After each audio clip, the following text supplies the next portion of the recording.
महाराज जी, जैसे आज वृंदावन की होली शुरू हो गई है और अगले 4 दिन तक होली चलेगी। महाराज जी, बहुत सारे युवतियां आपको सुनती हैं, तो ये आज आपके कोई संदेश सब भारतवासियों। हम तो सबसे यही प्रार्थना करेंगे कि होली महोत्सव प्रहलाद जी के द्वारा प्रकट किया गया है। जब प्रहलाद जी किसी भी प्रकार हिरण्यकश्यप के मारने से नहीं मरे, तो उसकी बहन होलिका थी। वो हिरण्यकश्यप को उदास देखा, उसने कहा भैया उदास क्यों हो? तो उनका ये प्रहलाद मर नहीं रहा, तो उनका आज मर जाएगा। लकड़ी का बहुत सा ढेर लगाया जाए और उसमें लेकर हम प्रहलाद को बैठ जाएंगे, तो हमें अग्नि से वरदान मिला है, एक पट, शीतल पट, जिसको हम ओढ़ लेंगे तो हमारा रोम भी नहीं झुलसेगा और प्रहलाद मर जाएगा। बड़ा प्रसन्न हुआ हिरण्यकश्यप। उसने बहुत लकड़ी का पहाड़ लगाया, उसमें ऐसा बनाया जिसमें प्रहलाद जी को लेकर उनकी बहन बैठ गई। प्रहलाद जी की बुआ हुई, हिरण्यकश्यप की बहन। आग लगा दी गई, तो भगवान की कृपा से ऐसी वायु चली कि शीतल पट प्रहलाद जी के ऊपर आ गया और वो जलकर राख हो गई। तो जितने प्रहलाद पक्ष के थे, सुबह वहां जब गए तो देखा प्रहलाद जी बैठे हुए, बड़े आनंदित थे। ढोल मंजीरा कीर्तन से होली की पूजा की और आपस में गुलाल रंग लगाकर खेल रहे, नाम कीर्तन कर रहे, पद गा रहे कि प्रहलाद जी भगवान की भक्ति से बच गए। तो ये उत्सव मनाया जा रहा है।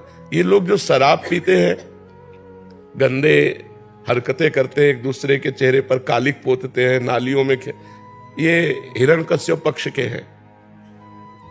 अब वो भी तो उत्सव बनावे, कैसे बनावे? तो वो नालियों में गोबर कीचड़, उसकी हिरण्यकश्यप पक्ष की पार्टी, और एक होती साधुता की पार्टी। एक दूसरे पे गुलाल लगाए, राम कृष्ण हरि बोले और बैठकर पद गायन किए और खूब गुझियां और मिठाई भोग लगा कि ठाकुर जी को, और पाए आनंद मनाए। तो हमारी समस्त देशवासियों से प्रार्थना है, कोई भी व्यसन न किया जाए। व्यसन उत्सव को खराब कर देता है, जैसे शराब है और भी हुक्का है, ड्रग्स है, कोई भी नशा मत करो। फ्रेश माइंड से भगवान का नाम जप करते हुए, पद गायन करते हुए होली का आनंद लो। नशे में होली का आनंद थोड़ी होता, नशे में तो मूढ़ता छा जाती है, मूढ़ता में आनंद कहाँ। तो कोई भी नशा इस होली उत्सव में ना किया जाए और हम आनंद पूर्वक भाईचारा बनाते हुए एक दूसरे का सम्मान करें, प्यार करें।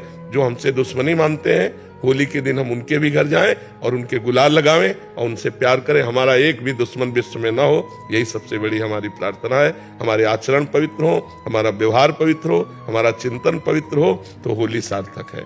नहीं, कितने लोग नशा करके झगड़ा कर लेते हैं, कितने लोग अपनी हानि कर लेते हैं। अच्छा, आंख कितनी सूक्ष्म वस्तु है, उसकी आंख में अगर देखने में कमी आ जाए या चोट लग जाए, गुलाल तो गुलाल कीचड़ फेंकते हैं, कपड़ा फाड़ देते हैं, शराब पिए, उद्दंडता, ये सब ठीक नहीं। ऐसा होली उत्सव न मनाए जो सभ्यता के खिलाफ हो, समाज के खिलाफ हो, हमारे धर्म के खिलाफ हो, अध्यात्म के खिलाफ हो। ऐसा कोई कार्य न करें। सबसे पहली बात है कि शराब न पिए, जो शराब पीते हैं होली उत्सव में स्वाहा कर दें।